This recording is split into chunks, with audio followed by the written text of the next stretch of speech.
नमस्कार दोस्तों, स्वागत है आप सभी का आपके अपने YouTube चैनल एनपी कॉन्सेप्ट में।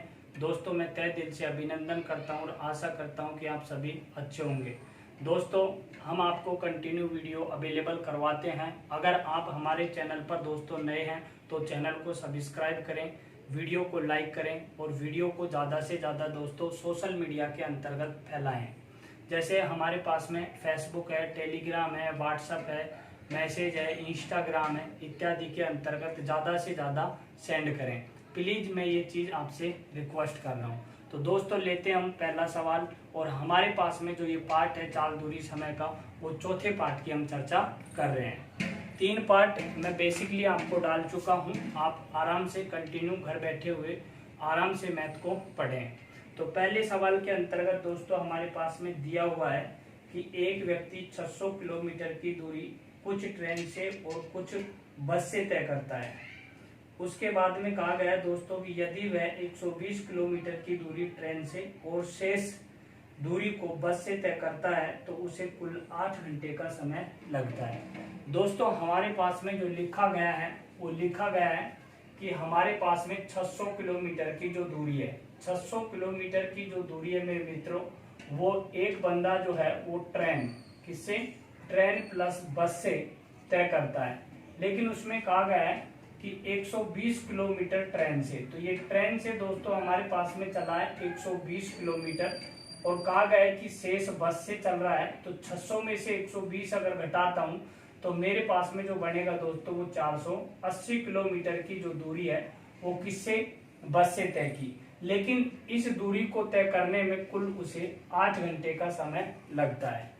दूसरी कंडीशन पे दोस्तों हमारे पास में लिखा हुआ है कि यदि वह 200 किलोमीटर की दूरी ट्रेन से और शेष दूरी को बस से तय करता है तो उसे 20 मिनट ज्यादा समय लगता है। तो ट्रेन के द्वारा चाल ज्ञात करें, यानी कि ट्रेन की चाल क्या होगी। अब हमारे पास में दोस्तों कंडीशन यहाँ पे ये दी हुई है कि यदि वो बंदा ट्रेन से 200 किलोमीटर की दूरी को तय करता और यहाँ पे दिया हुआ है दोस्तों बस, तो बस से वो बंदा हमारे पास में 600 में से 200 ट्रेन से चल ली तो फिर बस से कितनी चलेगा, 400 किलोमीटर। लेकिन कहा गया है दोस्तों कि पहले के जो समय है उससे हमें 20 मिनट का समय क्या लग रहा है, अधिक। तो मैं कह सकता हूं कि 8 घंटे 20 मिनट का समय लगता है।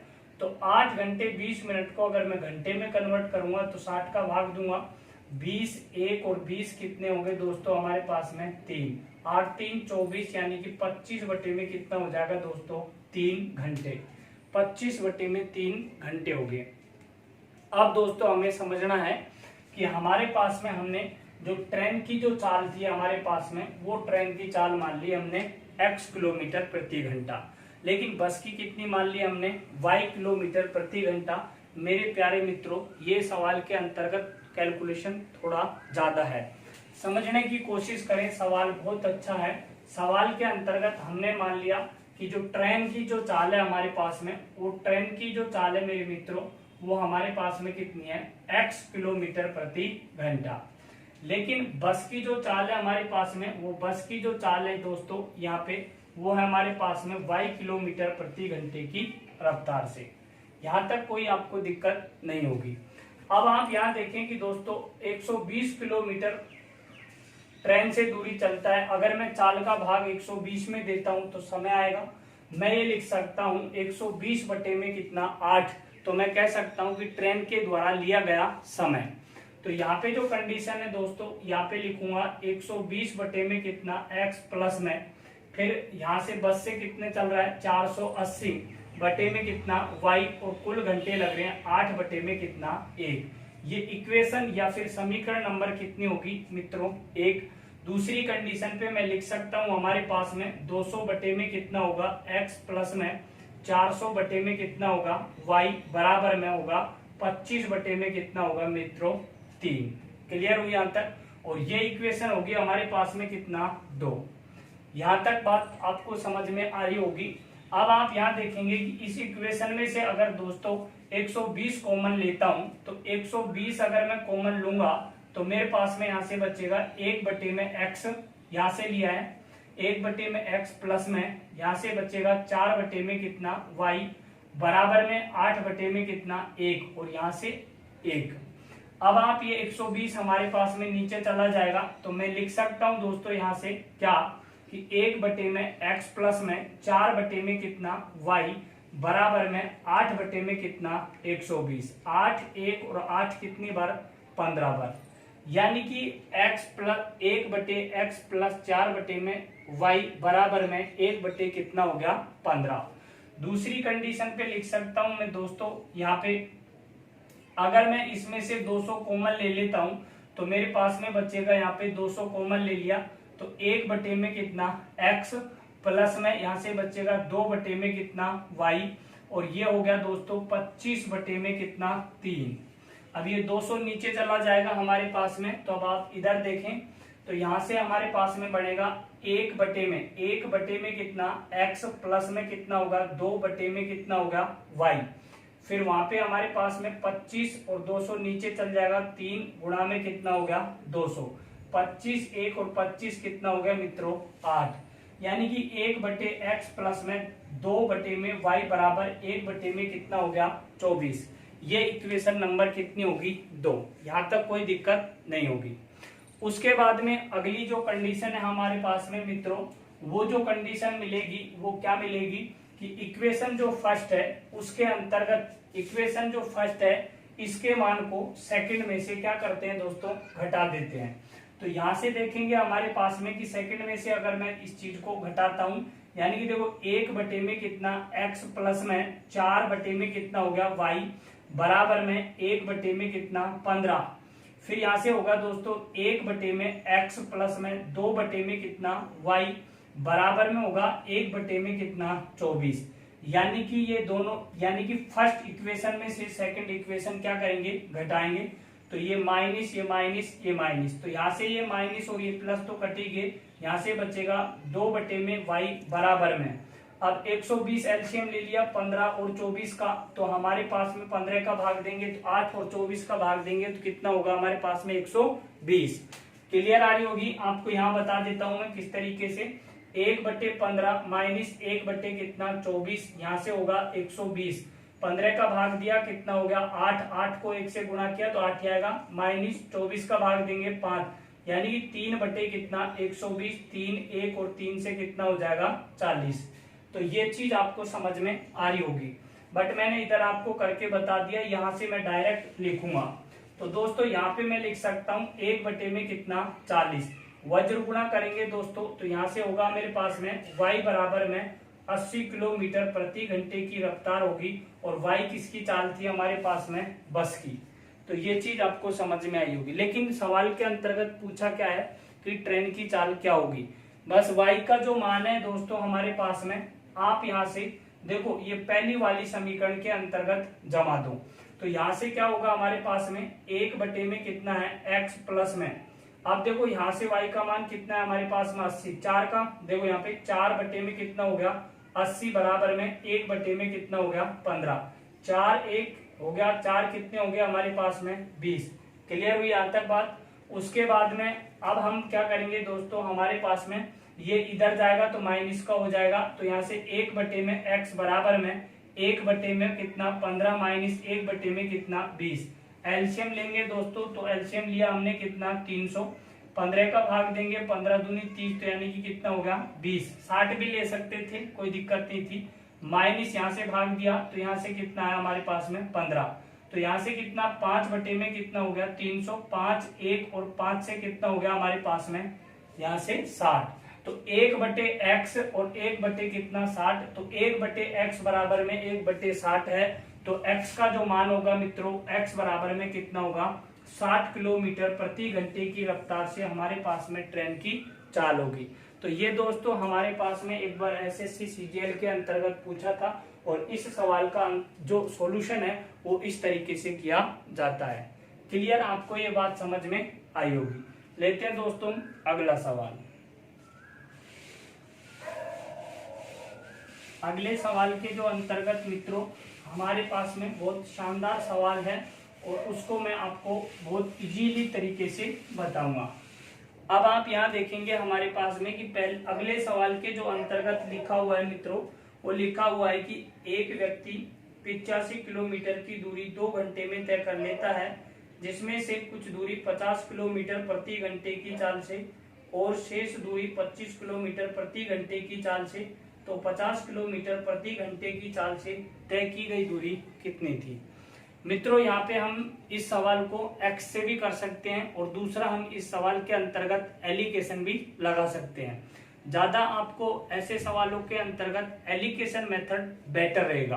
तो देखेंगे यहाँ पे हमारे पास में, देखो हमारे पास में जो कंडीशन दी हुई है, एक तो फर्स्ट और दूसरी दी है सेकंड, लेकिन हमें कहा गया है कि 85 किलोमीटर की जो दूरी है, 85 किलोमीटर की दूरी एक बंदा 2 घंटे में तय कर लेता है। क्लियर यहाँ तक। अगर दोस्तों यहाँ पे कुल दूरी 85 किलोमीटर है, 85 किलोमीटर की दूरी को 2 घंटे में तय करता है, तो उसकी औसत चाल अगर ज्ञात करें तो कितनी होगी। उसकी जो औसत एवरेज जो चाल होगी, औसत चाल जो होगी वो 85 बटे में कितना होगा, 2। क्लियर आ रही है। क्योंकि दूरी में अगर समय का भाग देते हैं तो हमारे पास में 42 पॉइंट कितना 5 किलोमीटर प्रति घंटे की रफ्तार उस व्यक्ति की औसत एवरेज चाल होगी। अब आप यहाँ देखें कि फिर कहा गया है कि कुछ दूरी वो 50 किलोमीटर प्रति घंटे की रफ्तार से और शेष दूरी को 25 किलोमीटर प्रति घंटे की रफ्तार से, लेकिन उसकी औसत चाल कितनी निकली है, 42 पॉइंट कितना 5।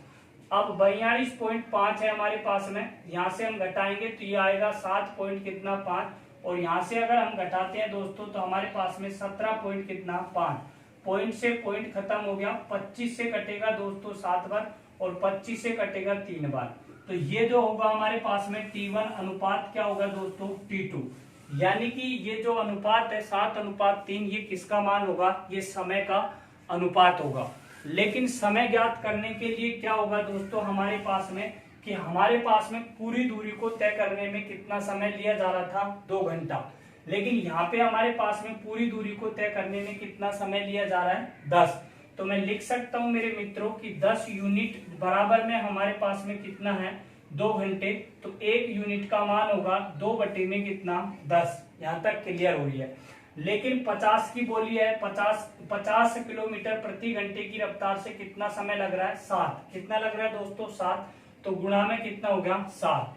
2 से 1, 2 से कितना 5। तो मैं लिख सकता हूँ 7 बटे में 5 घंटे लगे हैं उस बंदे को 50 किलोमीटर प्रति घंटे की रफ्तार से चलते हुए उस दूरी को तय करने में। तो दोस्तों हमें दूरी ज्ञात करनी है, तो D बराबर में, यानी कि दूरी बराबर में क्या होता है, चाल गुणा में समय। तो चाल कितनी दी हुई है मित्रों हमारे पास में, 50 किलोमीटर प्रति घंटा, और समय कितना है हमारे पास में, 7 बटे में कितना 5। तो 7 बटे में 5 गुणा में कितना करेंगे हम, 50, 50 1, 50 से कितना 10। तो यहाँ से कितना होगा, 5 से काटा, 5 1 5 कितना 10। तो यहाँ से होगा 70 किलोमीटर की दूरी हमारे पास में 50 किलोमीटर प्रति घंटे की रफ्तार से चली, तब ये दूरी तय की गई थी। अगर कहा जाए कि 25 किलोमीटर प्रति घंटे की रफ्तार से उस बंदे ने कितनी दूरी तय की थी, तो टोटल दूरी मेरे मित्रों कितनी थी हमारे पास में यहाँ पे 85 में से अगर 70 घटा देते हैं तो 15 किलोमीटर की दूरी 25 किलोमीटर प्रति घंटे की रफ्तार से उस बंदे ने तय की। ऐसे सवालों को हम इस तरीके से करते हैं, और ये सवाल दोस्तों वेरी क्या है, मोस्ट, और ये 2-3 बार सवाल पूछा जा चुका है। लेते हैं दोस्तों अगला सवाल। अगला सवाल अगर आपको थोड़ा कमी बेसी अगर इसमें रही हो तो आप इसी तरीके का एक नेक्स्ट सवाल और देख सकते हैं। तो देखेंगे उसके अंतर्गत कहा गया कि एक व्यक्ति 160 किलोमीटर की दूरी 3 घंटे में तय कर लेता है। यहाँ पे लिखा हुआ है मित्रों 160 किलोमीटर की दूरी एक व्यक्ति 3 घंटे में तय कर लेता है। फिर आगे कहा गया है कि उस दूरी में से कुछ दूरी 90 किलोमीटर प्रति घंटे की रफ्तार से और शेष दूरी 40 किलोमीटर प्रति घंटे की रफ्तार से। तो ज्ञात करें 90 किलोमीटर प्रति घंटे की रफ्तार से उस व्यक्ति ने कितनी दूरी तय की थी। सेम कंडीशन है, बस कुछ भी फर्क नहीं है। बस फर्क है वहां पे हमारे पास में जो एवरेज जो चाल निकल के आई थी वो पॉइंट में निकल के आई थी, और यहाँ पे अगर हम भाग देते हैं तो दशमलव के बाद में अंकों की क्या होती है, रिपीटिशन। तो आपको मैं बता रहा हूँ उस तरीके से सॉल्यूशन करना है, यहाँ समझने की कोशिश करें। देखो हमारे पास में लिखा हुआ है, पहली जो है हमारे पास में वो 90 किलोमीटर की प्रति घंटे की रफ्तार से। तो यहाँ पे 90 किलोमीटर प्रति घंटे की रफ्तार और यहाँ पे कितना है 40 किलोमीटर प्रति घंटे की रफ्तार। एवरेज औसत चाल होगी हमारे पास में मित्रों 60 बटे में कितना 3। इसको इस तरीके से घटाना है, ध्यान रखिएगा, एक कैंची टाइप में। अब आप देखो 9 3 कितने होंगे हमारे पास में, यहाँ से हो गए दोस्तों 27। कितने हो गए 27। अगर मैं 270 में से दोस्तों 160 घटाता हूं तो 110 बटे में कितना बचेगा 3। और यहां से कितना हो जाएगा, इसको मल्टीप्लाई करेंगे 120, तो 120 घटाएंगे 160 में से तो ये बचेगा 40 बटे में कितना 3। 3 से 3 गायब, 0 से 0 गायब। अब मित्रों ये हमारे पास में T1 यानी कि T1 अनुपात T2 यानी कि समय का क्या है हमारे पास में अनुपात, और वो कितना है 4 अनुपात कितना 11। यहाँ तक कोई दिक्कत। हमें ज्ञात करना है दोस्तों दूरी, तो दूरी मैं एक ही लाइन में ज्ञात कर सकता हूँ D बराबर में। तो D बराबर में पहले हमें समय का पता होना चाहिए। तो समय हमारे पास में देखो दोस्तों यहाँ पे टोटल समय कितना लग रहा है हमारे पास में 15 यूनिट बराबर में कितना है हमारे पास में 3। तो 1 यूनिट का मान कितना, 5 यूनिट का मान कितना होगा 1। या फिर मैं डायरेक्ट लिख सकता हूँ मित्रों 3 बटे में कितना 15 गुणा में। अब 90 का पूछा है तो गुणा में कितना होगा 4। तो यहाँ तक तो हमारे पास में ये क्या है समय। और समय को अगर मैं चाल से गुणा करूंगा तो चाल कितनी है हमारे पास में 90। तो ये गुणा कितना हो गया दोस्तों 90। 15 1 15 कितना 6, 6 चौको 24, 24 गुणा 3 करेंगे तो हमारे पास में निकलेगा 72 किलोमीटर की दूरी उस बंदे ने 90 किलोमीटर प्रति घंटे की रफ्तार से उसको तय किया था। तो देख लीजिएगा, आपको कुछ भी समय नहीं लगता है, ज्यादा टेंशन न लें कि भाई इन सवालों को हम किस तरीके से सोल्व करेंगे। तो आपको मैंने ये चीज बता दी है। ठीक है, लेते हैं दोस्तों अगला सवाल।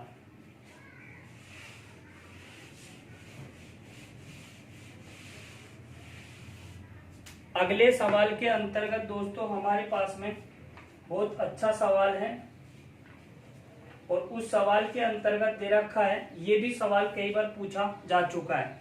कहा गया है कि 2 गोली छोड़े जाने के बीच का समय अंतराल 28 मिनट 30 सेकंड का है। 2 गोलियां छूट रही हैं दोस्तों और जिनका समय 28 मिनट और यहां से जो हमारे पास में जो समय दिया 30 सेकंड दिया है। कितना दिया है दोस्तों 30 सेकंड का समय दिया है। कितना दिया है 30 सेकंड। 2 गोली छोड़ने का जो समय अंतराल है वो 28 मिनट 30 सेकंड का है। एक व्यक्ति उसी कार से उस फायरिंग पॉइंट की ओर से आ रहा है जिससे यह आवाज 27 मिनट के अंतराल में सुनाई देती है। यदि ध्वनि की चाल 330 मीटर प्रति सेकंड हो तो कार की चाल ज्ञात करें। दोस्तों यहाँ पे हमारे पास में ध्वनि की जो चाल दी है, मेरे मित्रों, ध्वनि की चाल है हमारे पास में 330 मीटर प्रति सेकंड। क्लियर यहाँ तक। दूसरी जो कंडीशन पे कहा गया है कि हमारे पास में जो ध्वनि पहुंचती है उस बंदे के पास में, तो वो का टाइम जो है वो कितना है हमारे पास में 27 मिनट का। अब आप यहाँ देखो हमारे पास में कि गोली जो 2 गोलियों का छोड़ने का समय अंतराल 28 मिनट 30 सेकंड का है, लेकिन यहाँ पे हमारे पास में जो ध्वनि जा रही है उस बंदे के पास में तो कितना मिनट ले रही है 27। तो अगर हमें दूरी का पता चल जाए दोस्तों तो हम कार की चाल ज्ञात कर सकते हैं। तो यहाँ पे आप यहाँ देखेंगे हमारे पास में कि दूरी बराबर में मित्रों क्या होता है, डी बराबर में होता है चाल गुणा में क्या समय। क्लियर आ रही है बात समझ में। अब हमारे पास में जो पहले यहाँ देखें कि ये 28 मिनट और 30 सेकंड का अंतराल जो है, उसी अंतराल में तो उस कार ने क्या किया हमारे पास में दूरी तय की है। क्या किया है दूरी तय। लेकिन ध्वनि की जो चाल है हमारे पास में वो 330 मीटर प्रति सेकंड है। तो यहाँ पे लिखूंगा 330 गुणा में लिखूंगा दोस्तों मेरे पास में, यानी कि ये जो कंडीशन निकल के आएगी वो निकल के आएगी 1 मिनट और 30 सेकंड का समय होगा।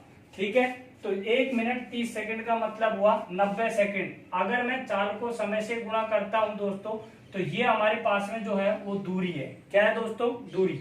अगर मैं 330 गुणा में 90 इस दूरी में किसका भाग दे दूं दोस्तों हमारे पास में उस ध्वनि के द्वारा लिया गया समय, तो लिया गया समय कितना हमारे पास में 27 मिनट। और 27 मिनट को अगर मैं सेकंड में बदलूंगा तो 60 से गुणा करना पड़ेगा। सेकंड में क्यों बदल रहा हूं, क्योंकि मीटर प्रति सेकंड में मीटर में हमारे पास में क्या है, दूरी।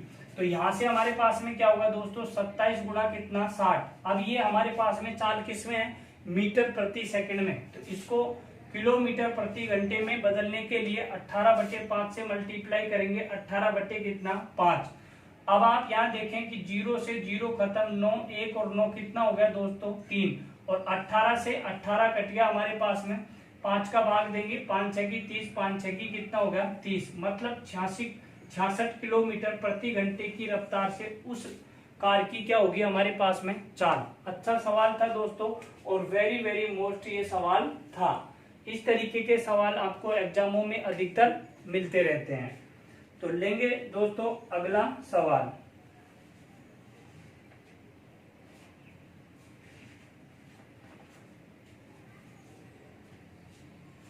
अगले सवाल के अंतर्गत हमारे पास में दिया हुआ है, देखेंगे। कहा गया है दोस्तों हमारे पास में कि एक हवाई जहाज एयरपोर्ट से 1 घंटे विलंब से उड़ान भरता है और उसे 3000 किलोमीटर की दूरी तय करनी है।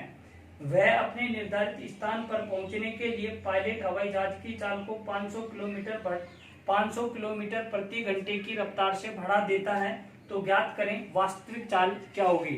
तो दोस्तों इस तरीके के सवालों को अगर आप ऑप्शन से करते हैं तो और भी ज्यादा बेनिफिट रहता है। बाकी मेथड तो होता ही होता है, लेकिन आप प्रतियोगिता परीक्षा में अगर बैठते हैं तो आपको सारी चीजें आनी चाहिए, दंड भेद आने चाहिए पूरे के पूरे, ठीक है। तो यहाँ पे देखेंगे इस सवाल को हम किस तरीके से करेंगे।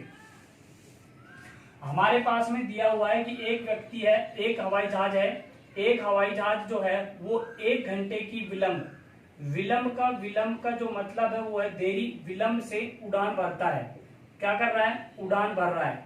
दूसरी कंडीशन पे दिया हमारे पास में कि वो जो हवाई जहाज है वो 3000 किलोमीटर की दूरी तय करनी है और 1 घंटे विलंब से उड़ान भरता है और 3000 किलोमीटर की दूरी तय करनी है। तो निश्चित रूप से ये मानो कि उसको चाल बढ़ानी पड़ेगी, लेकिन कहा गया है कि वो व्यक्ति हमारे पास में निर्धारित समय पर पहुंचने के लिए हवाई जहाज की चाल को 500 किलोमीटर प्रति घंटे की रफ्तार से उसकी चाल बढ़ा देता है। फिर आगे हमारे पास में कहा गया है दोस्तों कि वो जो बंदा है हमारे पास में, उस हवाई जहाज की वास्तविक चाल क्या थी। अब आप समझने की कोशिश करें कि ऑप्शन हमारे पास में दिया हुआ है दोस्तों 1000 किलोमीटर प्रति घंटा, दूसरा दिया है 750 किलोमीटर प्रति घंटा, और अगला दिया है 600 किलोमीटर प्रति घंटा, और अगला दिया है दोस्तों हमारे पास में 500 किलोमीटर प्रति घंटा। तो ये जाहिर सी बात है हमारे पास में वास्तविक चालें होंगी, यहाँ तक कोई दिक्कत है। अब आप यहाँ देखें कि हमारे पास में 1 घंटे की विलंब देरी होनी चाहिए, तो 3000 किलोमीटर की दूरी, अगर मैं दूरी में मित्रों यहाँ पे चाल का भाग दूं तो हमारे पास में समय आएगा 3000 में अगर 1000 का भाग दिया मैंने तो मेरे पास में निकल के आया कितना 3 घंटा, और 3000 में दोस्तों मैं यहाँ पे 1500 का भाग दूंगा तो 1500 कहां से आया, क्योंकि हमारे पास में वास्तविक चाल हवाई जहाज की कितनी मान ली हमने 1000, और 1000 में अगर मैं 500 को ऐड और कर दूं तो कितना हो जाएगा। अब जो उड़ान भर रहा है वो कितने की रफ्तार से चल रहा है, 1500 किलोमीटर प्रति घंटे की रफ्तार से। तो यहाँ पे मित्रों 1500 का भाग दिया तो यहाँ पे निकल के आया कितना 2 घंटा। तो आप यहाँ पे देख लीजिएगा, वो बंदे ने कहा कि 1 घंटे की विलंब से उड़ान भरता है। तो यहाँ पे देखेंगे हमारे पास में कि जब वो बंदा हमारे पास में 3000 किलोमीटर की दूरी 1000 किलोमीटर प्रति घंटे की रफ्तार से चल रहा था तो 3 घंटे में पहुंच रहा था, लेकिन 500 उसने बढ़ाई तो अब कितने में पहुंच रहा है हमारे पास में, वो 2 घंटे में। तो आपको ये बात समझ में आ रही होगी। तो हमारे पास में जो विलंब जो कंडीशन आई है वो कितने की आई है, 1 घंटे की। तो इस तरीके से हम ऑप्शन इंट भी मार सकते हैं। तो यहाँ से जो ऑप्शन सही होगा हमारे पास में वो कितना होगा मित्रों 1000।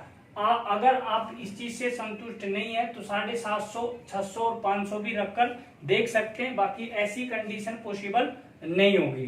ठीक है दोस्तों, एक सवाल मैं और लेता हूं इसी तरीके का, फिर आपके माइंड में ये चीज क्लियर हो जाएगी। देखेंगे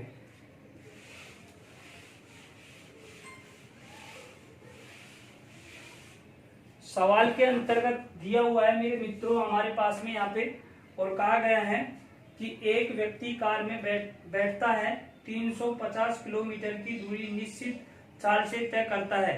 यदि कार की चाल को 20 किलोमीटर प्रति घंटे कम कर दिया जाए तो उसे 2 घंटे का समय अधिक लगता है, तो उस कार की वास्तविक चाल क्या होगी। तो देखो दोस्तों हमारे पास में दिया हुआ है 60 किलोमीटर प्रति घंटा, 80 किलोमीटर प्रति घंटा, और अगले में दिया है 70 और 90।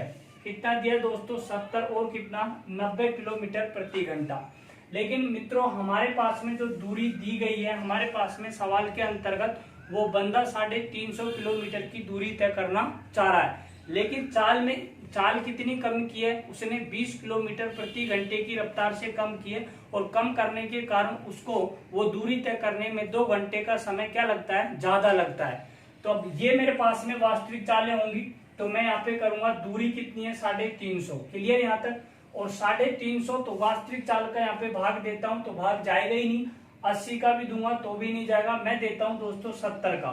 तो 0 से 0 हो गया हमारे पास में, ये यहाँ पे कितने घंटे लगे हमें, 5 घंटे। अगर 350 किलोमीटर की दूरी 70 किलोमीटर प्रति घंटे की रफ्तार से जाता तो उसे कितना लगता, 5 घंटे का समय लगता।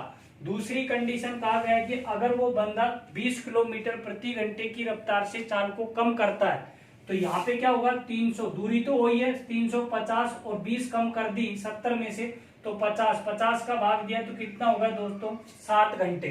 अब आप देख लो, पहले तो ले रहा था 5 घंटे, आज ले रहा है कितना, 7 घंटे। तो निश्चित रूप से हमारे पास में आंसर सी सही होगा, क्योंकि अब हमारे पास में 2 घंटे अधिक ले रहा है। तो ऐसे सवालों को इस तरीके से अगर हम सोल्व करते हैं तो हमें कोई दिक्कत नहीं होती है। तो इसी तरीके से दोस्तों हम ब्रेक लेते हैं और फिर मिलेंगे आपको हम नेक्स्ट वीडियो के अंतर्गत नए टॉपिक के साथ में।